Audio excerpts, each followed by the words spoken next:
ፈጥራችሁ እናንተ ነገ አግብታችሁ ልጅ የምትወልዱ ልጅ ይኖረኛል ብላችሁ የምታስቡ ሰዎች ሆኑ ለምንድነው በአዳ ምልኮ የምትሰሩት? በአዳ ምልኮ ከሰራችሁ ራሳችሁ ልጃችሁም አይደለም ራሳችሁ ለምንድነው ማትገብሩት? ለምን የሰው ልጅ በዚህ ልክ የሰውን ላት በዚህ ልክ ታስለቀሳላችሁ? ቅያሪ ልጅ የሌላት እንኳን ቅያሪ 100 ልጅ ብትወልድ አንድ እናት ልጆቿ ሊቀንሱባት አትፈልግም። ልጆቿ ለሰከንድ ሊያማቸው አትፈልግም። አንድ ልጇን አሳጥታችሁ ትዳር የላት ባል የላት ምን የላት አንድ ፍሬዋን አስቀራችኋት። አንድ ልጄን እኮ ሺህ ሆንልኝ ነበር ነው ያለችው። ነገ ወግ ማረጓ ይቼ ደስተኛ ሁኜ እኖራለሁ ብላ በጉት የምጠብቀው ልጇን እናንተ በመድኃኒትና በኬሚካል አመድ አድርጋችሁ ነው የቀበራችሁት። ለምንድነው በዚህ ልክ በአዳ ምልኮ የምትሰሩት? ለምንድነው ሴጣን የምታመልኩት? እኔ ሴጣን አመልካችሁ 1000 ዓመት አትኖሩ። ሴጣን እናንተ ነፍስ ሲወጣ ወይስ እናንተ ስትሞቱ ጊዜ አይሞቱም እኔ ያመልኩ ነበረ ብሎ አይከለክልላችሁ። ለምንድነው በአዳ ምልኮ የምትሰሩት? ለምንድነው ጠንቋይ ቤት የምትሄዱት? ጠንቋይ ከእናንተ በምን ተሽሎ ነው? እንዳንተ ሰው አይደለም። አሁን ስለ ራሱ መቼ ሞት ምን አይነት በሽታ ያዘው በምን ይዳን ምን ይሁን የሚያውቀው ነገር እኮ የለም። ለምን እንደናንተ ሰው ነው? ሁሉም ሰው እኮ ከፈጣሪ በታች እኮ ነው። አንድ የፈጠረን ፈጣሪያችን ሞታችን መቼ እንደሆነ እንደሚያውቅ ምን እንደምንበላ እንደሚያውቅ ምን እንደሚያጋጥመን የሚያውቅ ፈጣሪያችን ሞታችን መቼ እንደሆነ ጠንቆ የሚያውቅ ፈጣሪያችን ምን አይነት በሽታ እንደያዘን ጠንቆ የሚያውቅ ፈጣሪያችን ማምለክ ሲገባችሁ ጊዜ ሴጣን ባዳ ምልኮ ሰውን በዛ ልክ ደግሞ እናት የሰው ቤት ልብስ አጥባ የሰው ቤት እንጀራ ጋግራ የሰው ቤት በርበሬ ለቅማ በየገበያ የቀንት ጉሊት ሰርታ የምታሳድግ እናትን በመጨረሻ አርፋለሁ ባለች ሰዓት እናንተ ደግሞ የደንባ ታስለቅሷታላችሁ። ለምንድን ነው በእናንተ እናት ላይ ሊደርስ ማትፈልጉት ነገር ለምንድነው በሰው እናት ላይ የምታረጉት? ኧረ ወገኖቼ ተው፣ ኧረ ተው። ኢትዮጵያ ላይ በአሁኑ ሰዓት ይሄ በአዳ ምልኮ የሚባል ነገር በሰው ላይ መተት መስራት የሚባል ነገር በጣም በዝተዋል። እኔ የኑሮ ውድነት አናታችሁ ላይ ወጥቶ ፊጥ ብለዋል እንዴ እኔ የምለው ለምንድነው በዚህ ልክ ነው ሰውን የምናስቀይመው? ለምን ተብሎ ለምንድነው ፈጣሪያችን ማንፈራው? አሁን እቺ እናት አንድ ልጅ የምትለው የላት አግብታ ትወልድ ባልዋ ማታ ልጇ ማታ። እሺ ምን ትሆን እቺ እናት ምን ትሆን?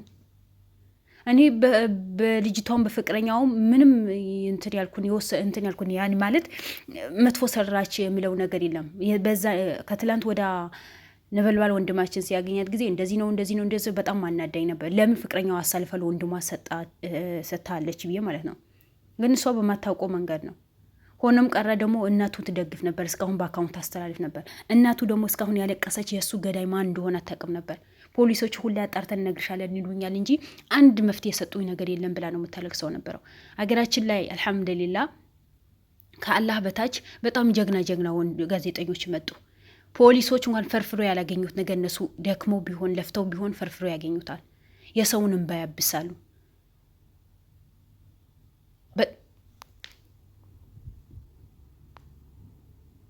በጣም ነው መኮራባቸው። በጣም ከመጠን በላይ ነው መኮራባቸው። ለምን ምንም አይነት ጥቅም ሳይፈልጉ ጉቦ ሳይፈልጉ ለህዝባቸው እንባ ያብሳሉ። የእናቶችን እንባ ያብሳሉ።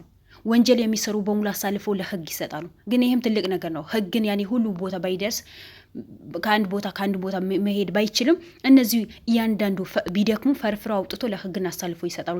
ህግ ተባበሩ ማለት ነው። አገራችን ላይ ያጸዱ ነው። እነዚህ 3 ንቆች ከመጡ በኋላ አገራችን ላይ ስንት አይነት ጉድ ነው የሚሰማው? ስንት አይነት ነገር ነው የምናየው?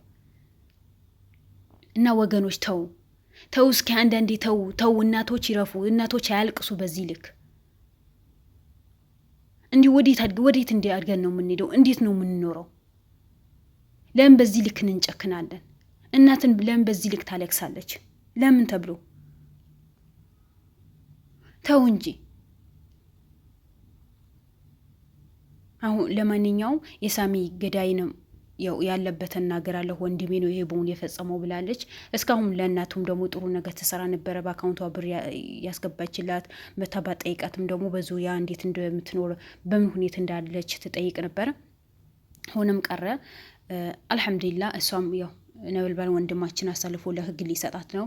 ወንድሟም ደግሞ ያለበት መረጃ በሙሉ እያንዳንዱ አሳውቃለሁ እያዝ ለህግ አሳልፋችሁ ስጡት ነው። ምክንያቱም የብዙ ሰው ደም የፈሰሰ ነው፣ የብዙ ሰው ህይወት ያለቀ ነው ብላ ነው ያንዳንዱ የተናገረችው።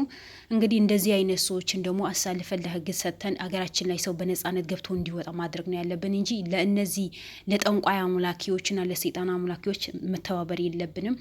እኛ ወጣቶች ያለን ደግሞ እናቶች ማልቀስም የለባቸውም። ለምን ያለቅሳሉ? የኛ ያለን ለሁሉም የእጁ ማግኘት አለበት ነው ምለው። እንደኔ የእጁ ማግኘት አለበት። እናት መቼም ቢሆን ማልቀስ የለባትም።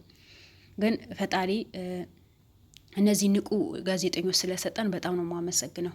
ለምን ለሁሉም ቦታ ደርሰው ይሄ ነገር ስለሚሰሩ፣ በነጻነት ይሄ ነገር ስለሚሰሩ፣ ሰውን እንዳይጎዳ አድርጎ ስለሚሰሩ በጣም ነው የምናመሰግነው። በርቱልን። የእኛ አርአያዎች ናችሁ እናንተ። ሁሌ የምልለው ነገር ነው፣ ለእኛ አርአያዎች ናችሁ።